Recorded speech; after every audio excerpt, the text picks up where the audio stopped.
prévention n'est pas un concept nouveau. C'est ce que les fondateurs des Nations Unies nous ont demandé de faire et elle constitue le meilleur moyen de sauver des vies et d'alléger la souffrance humaine. We must rebalance our approach to peace and security. For decades, this has been dominated by responding to conflict. For the future, we need to do far more to prevent war and sustain peace. Prevention is not merely a priority, but the priority. Nos sociétés cherchent en permanence à s'organiser pour vivre en paix, en respectant la vie des individus et des collectivités. En même temps, le conflit est inhérent à toutes les sociétés. Pour le gérer, il faut des garde-fous. Cela se fait différemment en fonction des cultures. Pour autant, il est nécessaire que les responsables politiques et sociaux en fassent le cœur de leurs actions. La première proposition à faire, c'est d'abord une prise de conscience globale de l'ensemble des acteurs, que ce soit politique, économique, social, éducatif et tout ça. Après, les solutions, les facteurs étant des facteurs qui sont des facteurs locaux, les solutions ne peuvent être que des solutions locales. Ce problème-là, si on ne l'attaque pas, il va finir par détruire définitivement toutes nos régions.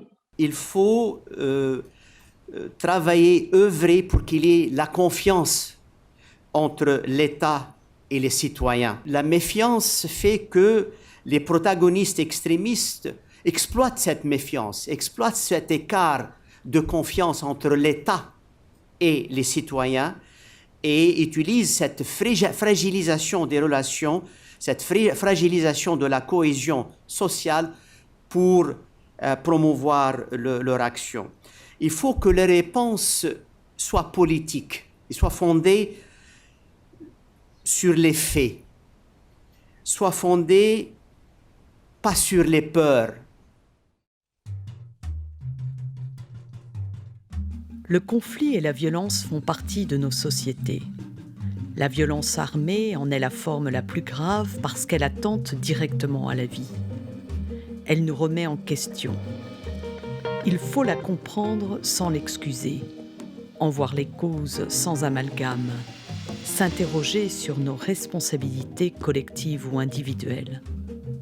La violence armée ne tombe pas du ciel.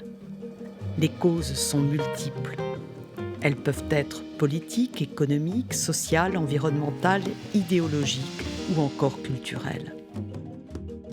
Quand vous êtes dans le village et que le baobab tutélaire qui est dans le village présente des signes de déchéance, la meilleure méthode n'est pas de convoquer tous les bûcherons du village et de leur demander de mettre à terre cet arbre qui vous a nourri pendant plusieurs années, mais plutôt peut-être de chercher à comprendre pourquoi on en est arrivé à là, chercher les causes profondes et en concertation entre membres de la communauté, essayer de trouver une solution à ce problème. Les causes sont multiples.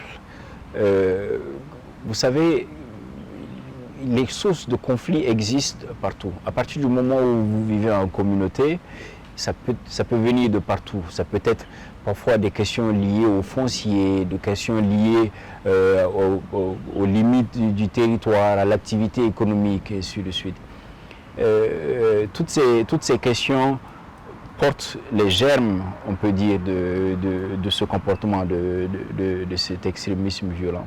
Initialement, quand on parlait de terrorisme, on pensait religion, mais on se rend compte au fur et à mesure qu'il y a des revendications politiques, il y a des aspects culturels qui s'invitent dans le phénomène. Déjà, il y avait un constat de comment les jeunes appréhendaient la politique, les frustrations, la stigmatisation, le fait qu'on les mette au banc de beaucoup de choses. I'm a fundamentalist. What makes me, as defined by someone, an extremist? Is it because maybe the state, in its own extremist tendencies, killed my children, my parents, my wife, perhaps demolished my house, my madrasa, or the mosque I go to? And I try to seek for justice, and that justice is never given to me. In fact, more severe punishment is visited upon me. Les forces de sécurité peuvent être partie, disons, dans leurs attitudes, peuvent être partie des causes de la radicalisation des populations. Donc, nous travaillons désormais sur ça pour que dans les services aux populations, dans leurs prestations, qui diminuent ou réduisent les abus, les injustices, le règlement malencontreux des problèmes, le racket, la corruption, toutes choses qui radicalisent, qui font le lit de la radicalisation du moins des populations face aux agents de l'État. Nous savons tous que la justice n'est pas toujours accessible à certaines communautés, et même quand elle est accessible à ces communautés, elle est accessible dans un langage que ces communautés ne comprennent pas. Donc du coup, il y a un cumul de rancœur et un cumul de frustration qui fait que beaucoup de problèmes ne sont pas résolus. On vient de l'entendre. Les causes de la violence sont multiples et elles sont bien souvent d'origine humaine. Elles touchent tous les domaines de notre vie et aujourd'hui, beaucoup ajoutent à cela les enjeux liés à la terre. Malheureusement, l'État n'a pas compris que l'enjeu majeur ici était les ressources minérales, les ressources naturelles. Alors, lorsque nous regardons la région de l'Est au niveau du Burkina, c'est la région la plus riche en matière de ressources naturelles. Et même, on peut dire que c'est le poumon de l'Afrique de l'Ouest. La nature a été complètement abandonnée dans ces zones-là, aux mains de ces groupes terroristes qui utilisent désormais cette richesse, cette manne naturelle-là pour se faire non seulement de l'argent, mais aussi pour se faire accepter par les communautés. C'est autour de ces aires protégées que là où sont concentrées les aires protégées, c'est là aussi où sont implantés les groupes terroristes, où tentent de s'implanter les groupes terroristes. Alors qu'en fait, ce sont des aires protégées, des forêts, des réserves de faune, et ce sont des ressources dont dépendent les populations. Mais ces aires protégées sont gouvernées sous un régime excluant. Et aussi, à partir de 1996, il y a eu un phénomène de concession de ces réserves nationales à des privés. Les populations qui dépendent pour leur agriculture, leur élevage, leur rite sacré, la spiritualité, la cueillette, la chasse, même les pailles pour les constructions, les populations sont effectivement exclues de ces terres ancestrales. Avec ces diverses motivations, certains passent à l'action armée. En réponse, la riposte militaire s'enclenche. On assiste dès lors à un face-à-face violent. Puis d'autres entrent dans l'arène, milices, entrepreneurs de la violence ou bandits. Un engrenage qui provoque une banalisation de la violence. Face à cet engrenage, une autre approche est possible, celle de la prévention de la violence. Elle permet d'aborder les causes profondes et d'apporter des solutions durables. There's a need to acknowledge that security approaches alone cannot bring about peace. Security, development, and human rights are interlinked. There's a pressing need to foster space for dialogue in all its forms. This pertains to dialogue at the local level, between the population and the state, as well as between communities and defense and security forces. Cette approche de prévention repose en effet sur le dialogue. Un dialogue fondé sur l'écoute, respectueux des différences et inclusif. C'est un outil de gouvernance et une recette gagnante pour de bonnes politiques publiques, car c'est aussi l'outil qui permet de construire la confiance entre les citoyens et l'État. There is a need to talk. There is a need to dialogue. There is a need to find the areas of difference. There is a need to find common ground. And when that is done, then you can build social cohesion, you can build tolerance, you can build respect for one another, right down to the local communities.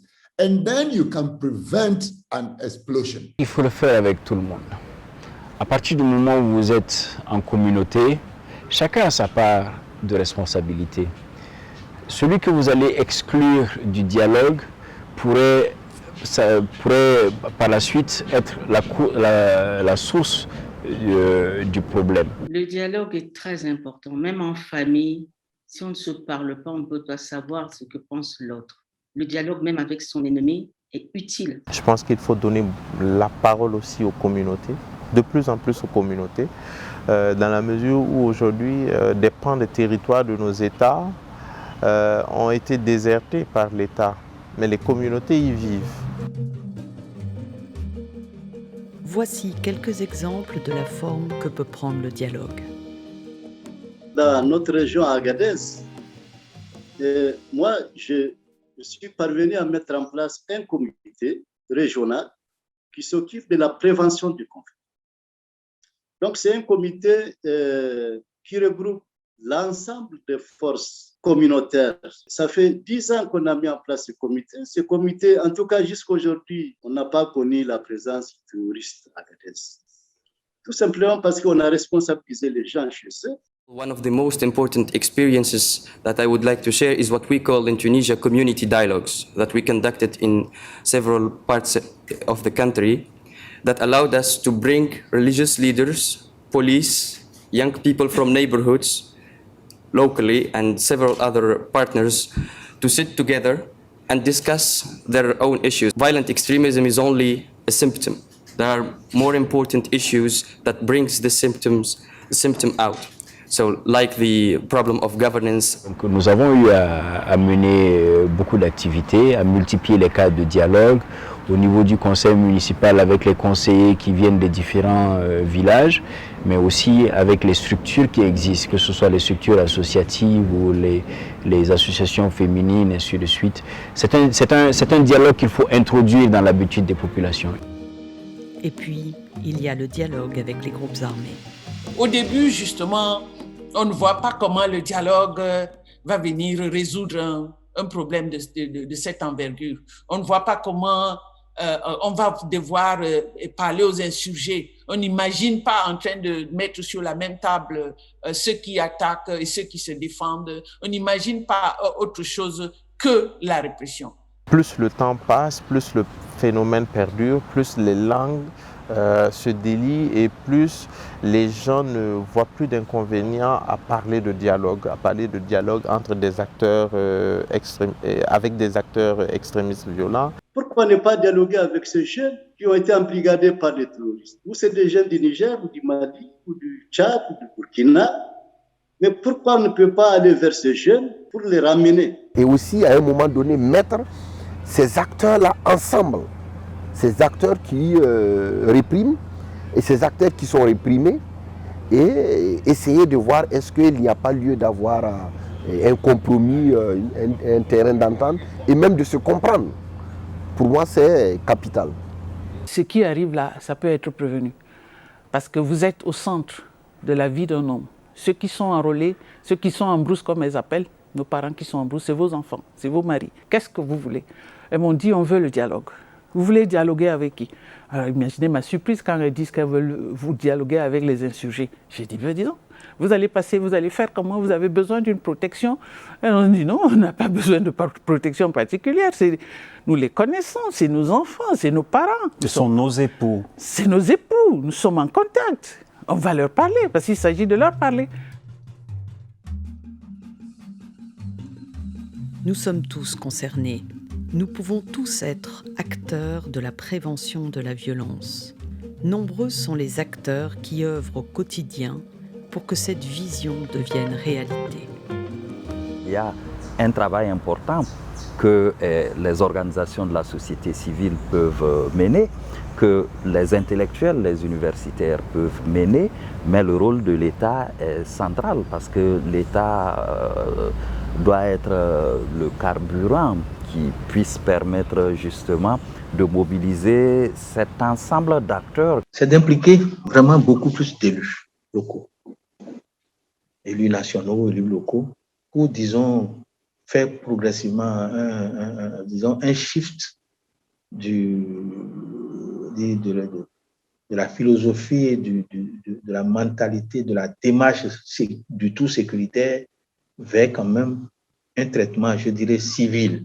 Nous devons vraiment nous mobiliser, surtout les femmes, pour faire face à ça. Et nous nous sommes dit que nous sommes des actrices incontournables dans ça, parce que dans nos familles, même si officiellement on ne nous donne pas la place qu'il nous faut, mais dans nos familles, nous jouons un rôle central. When you talk with returnees from conflict zones who were fighting in Syria, for example, and you ask them, do you regret killing or do you regret bombing people, or they don't say that they regret. But when you ask them, do you regret what you did to your mother, living by night and leave her crying, they become very anxious. So this is something that we should work on more, and to understand the importance of the role of mothers in preventing violent extremism. Chez nous, on a énormément de problèmes. Les jeunes ne sont pas forcément valorisés, ou en tout cas valorisés à suffisance. Et donc, qu'est-ce qu'ils font? Souvent, ils n'ont pas confiance en eux, et cette fragilité-là les rend vulnérables à toute forme de réseau, et notamment les réseaux terroristes. Donc, nous renforcer cette confiance qu'ils ont en eux. Les jeunes ne se sentent plus avoir de l'espace, et donc qui est une source de crispation fondamentale et donc un motif de radicalisation. Et donc la promotion des dialogues intra- et intergénérationnels doit pouvoir permettre aux générations aînées de léguer certaines valeurs aux jeunes qui pourront en retour accepter les aînés comme leurs parents et baliser le chemin vers une cohésion sociale plus accrue. Et nos forces de défense et de sécurité aujourd'hui, c'est des corporations qui sont complètement isolées des populations. Et c'est ça qui rend difficile non seulement le dialogue, mais la confiance. Et ce travail, les forces de sécurité doivent le faire régulièrement, parce qu'en fait, elles n'ont pas été formées dans ça. C'est des forces de sécurité publique statocentrées, toujours défendre l'État, parfois même contre les populations. Ils doivent modifier certains paradigmes, leur façon d'aborder les questions de sécurité. Les forces de défense et de sécurité, qui sont ceux-là qui doivent ramener la sécurité, il ne faut pas qu'ils pensent que c'est les armes seulement qu'ils doivent utiliser, mais il faut qu'ils soient des complices, des avocats, des alliés de leur population. One area is the decentralization, so that the people in the local communities become decision makers on the things that affect them. They should be involved in taking decisions on things that affect them. So along these lines, I think that we'll be able to build trust between government and the governed. L'absence, voire la quasi-inexistence de l'implication des communautés locales dans toutes les stratégies. Et donc, la solution serait vraiment d'envisager un niveau très, très micro dans les stratégies de prévention par l'implication des communautés locales qui sont les principaux acteurs des différents conflits, les conflits fonciers, les conflits en transhumants, les conflits autour de l'exploitation de certaines richesses. La transhumance ou le pâturage peut être, s'il est bien planifié et de concert avec les communautés, peut être un atout au lieu d'être conflictogène. Il peut devenir en réalité une façon de mettre ensemble les communautés pour que et pâturage et régénération des terres puissent converger au bénéfice des communautés. L'approche de la Suisse s'inscrit dans cette dynamique. En 2016, elle a lancé une initiative régionale avec de nombreux partenaires africains. Ensemble, ils ont organisé une quarantaine de dialogues et stimulé des pratiques pour prévenir concrètement la violence. Il y a eu un changement important parce que les conversations régionales, les ateliers qu'on a organisés dans la région, les tables rondes, ont complètement changé le regard des gens. On peut dire aujourd'hui qu'il y a une certaine élite au niveau politique, sécuritaire, qui a adopté la prévention contre l'extrémisme violent. La méthodologie utilisée, parce qu'on voit que la méthodologie utilisée, elle est une approche participative et aussi elle est enclin à beaucoup de respect à l'égard des uns et des autres. Et je pense que c'est une approche qui n'a pas de prix, surtout pour les traditions africaines avec qui, effectivement, pour avoir des résultats, il faut d'abord partir sur le principe du respect et sur le principe de la confiance et de l'ouverture d'esprit. Je pense que la Suisse apporte son modèle de gouvernance basé sur la promotion du dialogue, la capacité d'écoute, la recherche permanente de la paix. Et je pense que dans la situation actuelle, la paix se construit aussi avec des modèles. Autant on peut disposer de modèles qui privilégient l'usage inapproprié de la force ou le recours à d'autres types de règlements, autant nous avons besoin de modèles qui soient basés sur des valeurs durables, qui sont des valeurs du vivre ensemble, les valeurs de tolérance, les valeurs d'écoute mutuelle.